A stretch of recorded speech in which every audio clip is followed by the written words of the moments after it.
मुझे उम्मीद थी कि मैं कॉलेज में दाखिला ले लूंगा। मुझे उम्मीद थी कि बहुत मेहनत के बाद मेरा करियर बनेगा और एक दिन मेरी मुलाकात एक अच्छे आदमी से होगी और हम शादी कर लेंगे। हम साथ में अपना पहला घर खरीदेंगे और परिवार शुरू करेंगे। पालना और बच्चे के घर जाने के लिए कपड़े चुनेंगे और डायपर से भरा एक दराज व्यवस्थित करेंगे। हमारे और बच्चे होंगे और हम छुट्टियों पर जाएंगे और साथ में बूढ़े होंगे। मुझे उम्मीद थी कि एक दिन मैं उनकी देखभाल करूंगी जब तक कि वे अपनी आखिरी सांस नहीं ले लेते, और फिर मैं अन्य सेवानिवृत्त महिलाओं के साथ एक यात्रा समूह में शामिल हो जाऊंगी। मेरे वयस्क बच्चे रात के खाने के लिए आएंगे और हम हर साल पोते पोतियों के साथ पारिवारिक छुट्टियां मनाएंगे। मेरे दिमाग में यही सब चल रहा था। मैं जीवन को एक रेखीय दृष्टिकोण से देखता था। आप बिंदु ए, बी, सी इत्यादि पर जाते हैं। आप वही करते हैं जो आपको करना चाहिए और आप कड़ी मेहनत करते हैं। यह बहुत सरल था, इन अपेक्षाओं के साथ जीवन। रेसिपी का पालन करें और फिर अपनी मिठाई खाएं। स्पॉइलर अलर्ट, जीवन तब तक सरल था जब तक कि ब्रह्मांड ने मेरे पैरों के नीचे से गलीचा नहीं खींच लिया। वह एक सामान्य स्कूल का दिन था जब मेरी जिंदगी बिखर गई। इस तरह की चीजें आम दिनों में भी होती रहती हैं। मेरे पति और मैं दोनों ही शिक्षक थे और हम सुबह सूर्योदय से पहले उठकर नाश्ते और दोपहर के भोजन की तैयारी शुरू कर देते थे। उसके बाद हम बच्चों को तैयार करते और उन्हें तैयार करके जाने के लिए तैयार करते, जो मूल रूप से बिल्लियों को इकट्ठा करने जैसा था। फिर वह उन्हें उनके संबंधित स्थानों पर छोड़ देता। मैं स्कूल के बाद सभी को लेने जाता था। इन सबके बीच हम काम करते थे, बैठकों में जाते थे, कामकाज निपटाते थे, बच्चों को नहलाते थे, खाना बनाते थे और घरेलू जीवन के सभी सामान्य काम निपटाते थे। उस सामान्य दिन को छोड़कर ऐसा कुछ भी नहीं हुआ। 27 अप्रैल 2016 को जब मैं उठी तो मैंने अपने पति को लिविंग रूम के फर्श पर मरते हुए पाया। अचानक एक पल में जिस जीवन की मुझे उम्मीद थी वह चला गया। मैंने कभी नहीं सोचा था कि मैं 34 साल की विधवा हो जाऊंगी। मेरे पास 1 साल का बच्चा है जिसे मैं अभी भी दूध पिला रही हूँ, एक 3 साल का बच्चा है जो मुश्किल से वाक्य बोल पाता है, और एक 6 साल का बच्चा है जो किंडरगार्टन से स्नातक होने में केवल 2 महीने दूर है। मुझे जटिल, उलझे हुए दुख की एक वैकल्पिक वास्तविकता में धकेल दिया गया था, और इस नई जगह पर मुझे यह दर्दनाक एहसास हुआ कि जिस जीवन को मैं जानता था, जो मेरे लिए परिचित और सबसे आरामदायक था, वह खत्म हो गया था।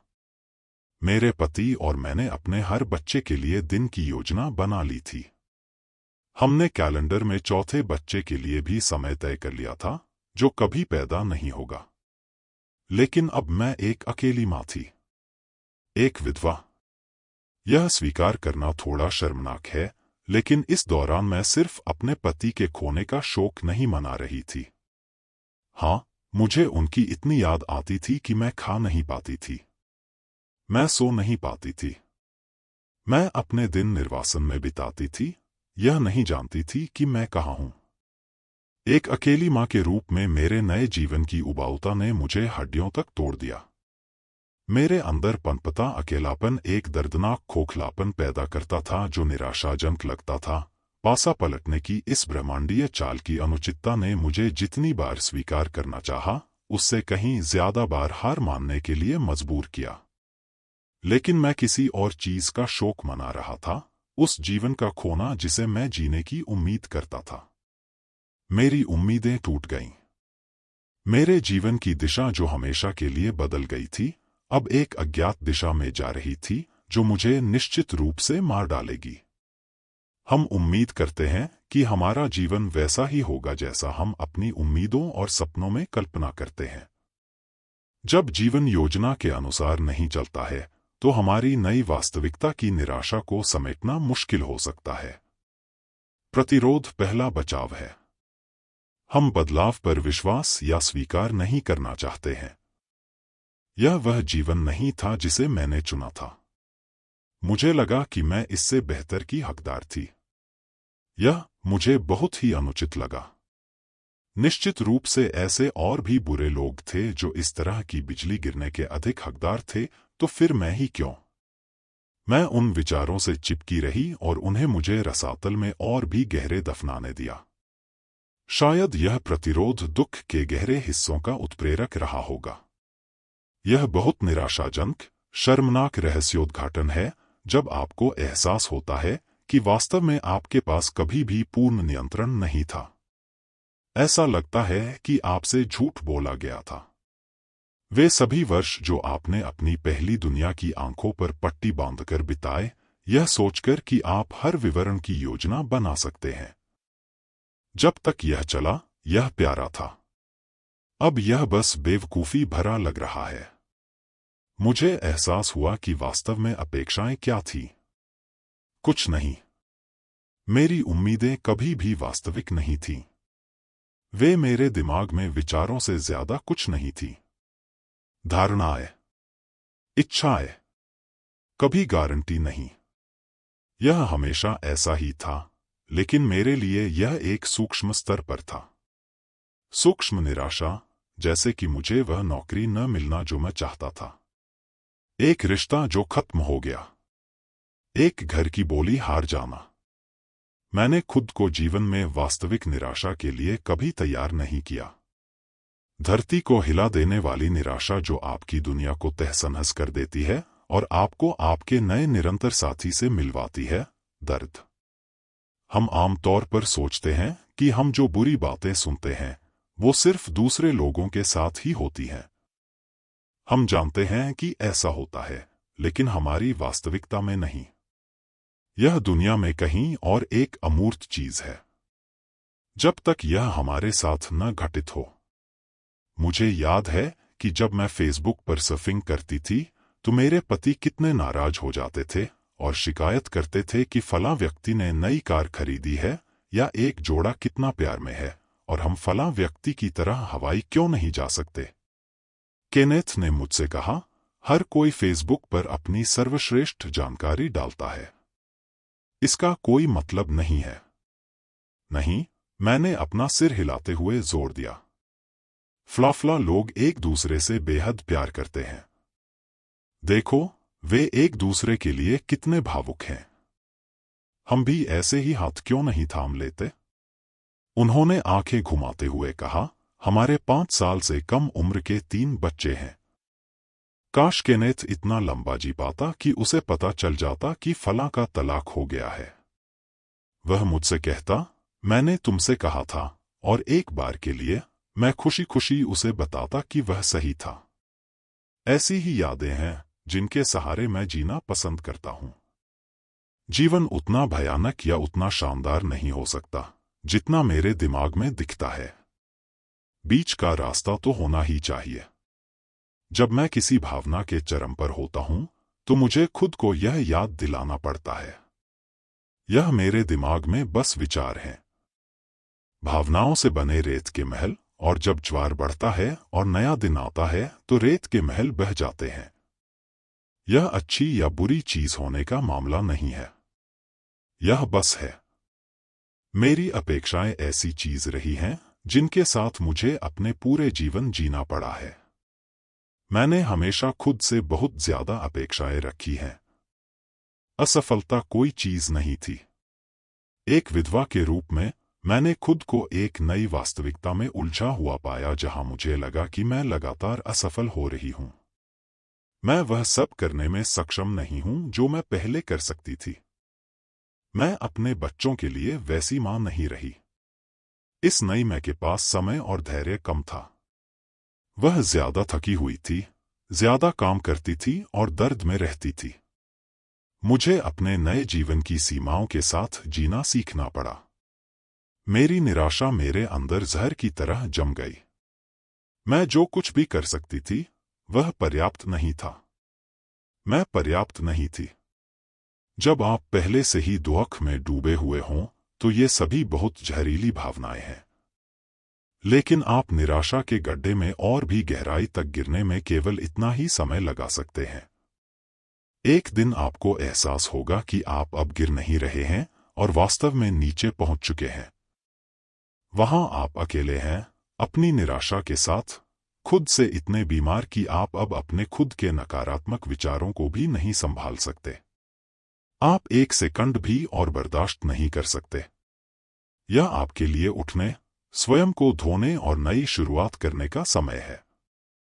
जब निराशा आपके कानों में गूंजना बंद हो जाती है और आपके पास शांति का एक पल होता है, तो आप अपने जीवन के बारे में वस्तुनिष्ठ रूप से सोचना शुरू कर सकते हैं। अपने नए जीवन के बारे में मुझे एहसास हुआ कि मेरे साथ क्या गलत था। मैंने फैसला किया कि मेरी समस्या मेरी अपेक्षाओं से आई थी। वे मेरी निराशा का मूल कारण थे।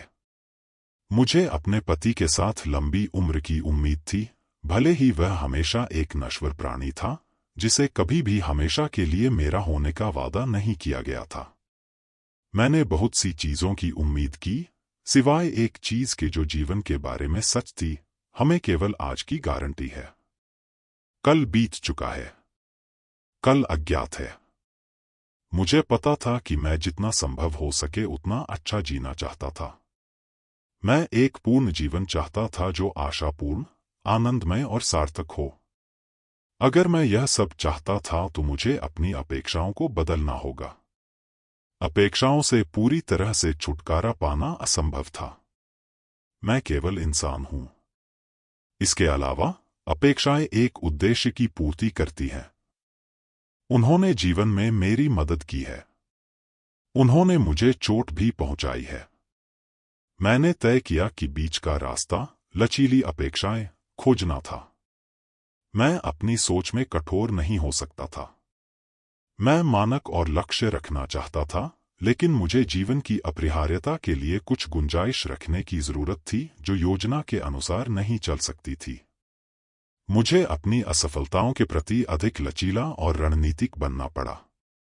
मुझे दीर्घकालिक दृष्टिकोण रखने की आवश्यकता थी और ऐसा महसूस नहीं करना था कि मेरे जीवन में व्यक्तिगत क्षण ही सब कुछ हैं, सब कुछ खत्म कर देते हैं। मुझे जीवन जीने के लिए निर्धारित तरीके से कम लगाव रखने की आवश्यकता थी। आप महसूस करते हैं कि अनियंत्रित परिस्थितियों से भरी इस दुनिया में सबसे शक्तिशाली सुरक्षा पंक्ति जो आपके पूर्ण नियंत्रण में है, वह है कि आप कैसे सोचते हैं।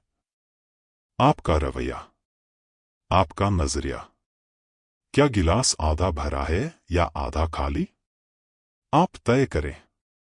आप कैसे सोचते हैं, यह आपकी लचीलापन है। आपकी खुद को वापस खड़ा करने और खुद को धूल से साफ करने की क्षमता। जिस तरह से आप जानते हैं कि जीवन जीने लायक है, न केवल खुशी के क्षणों के दौरान, बल्कि चुनौतियों और दर्द और दिल टूटने के दौरान भी, और यही कारण है कि आप दृढ़ रहते हैं। शायद मेरी उम्मीदों ने मुझे कभी धोखा नहीं दिया। शायद यह वास्तव में मेरे जीवन में सबसे महान शिक्षकों में से एक था। मेरे पति की मृत्यु के लगभग 1 साल बाद, मैंने बैठकर पिछले साल की अच्छी और बुरी घटनाओं की एक सूची बनाई। यह सब इतना धुंधला हो गया था कि मुझे लगा कि मुझे विवरणों पर फिर से विचार करना चाहिए। जब मैंने सारी भयावहता को याद किया तो मुझे लगा कि मैं एक दया पार्टी का आयोजन करूंगी। बुरी बात, मेरे पति की मृत्यु हो गई। मैं अविवाहित थी। अच्छी बातें, नई दोस्ती, एक प्यार भरा समुदाय जो हमारी जरूरत के समय हमारे साथ खड़ा रहा, जापान, इटली और डेनमार्क की यात्राएं, 11 साल में पहली बार एक पुराने दोस्त से मिलना, अपने लेखन में पहले से ज्यादा उत्पादक होना, मेरे बच्चे खुश और समायोजित छोटे बच्चे थे, हमारे सिर पर एक अच्छी छत थी, मुझे अपनी नौकरी पसंद थी जो नौकरी जैसी नहीं लगती थी, हम स्वस्थ थे, मैंने चुनाव पर काम किया। भले ही इसका मतलब एक अकेली माँ के रूप में अपने छोटे बच्चे को पीठ पर लादकर चुनाव प्रचार करना था, लेकिन मैंने यह किया। और भी बहुत कुछ। मैं सूची में जोड़ने के लिए नई चीजों के बारे में सोचती रही। यह बहुत कुछ कहता है। हम नकारात्मक बातों पर ध्यान केंद्रित करते हैं। मेरा मन पिछले साल के बुरे पलों में वापस जाना चाहता था। लेकिन सूची को फिर से पढ़ने के बाद यह स्पष्ट हो गया कि साल बिल्कुल भी बुरा नहीं था। मेरे जीवन के सबसे कठिन साल में कई उज्जवल क्षण भी थे। मूजी ने कहा, भावनाएं तो बस आगंतुक हैं, उन्हें आने और जाने दो। मैं हमेशा यह बात याद रखने की कोशिश करता हूं। बुरा महसूस करना ठीक है। ऐसा महसूस करने के लिए आप टूटे हुए नहीं हैं। आप बस खुद को भावनाओं से जुड़ने नहीं दे सकते। ऐसे दिन आएंगे जब जीवन बहुत कठिन लगेगा। आपको दर्द, अकेलापन और डर महसूस होगा जो आपको पीड़ा देगा।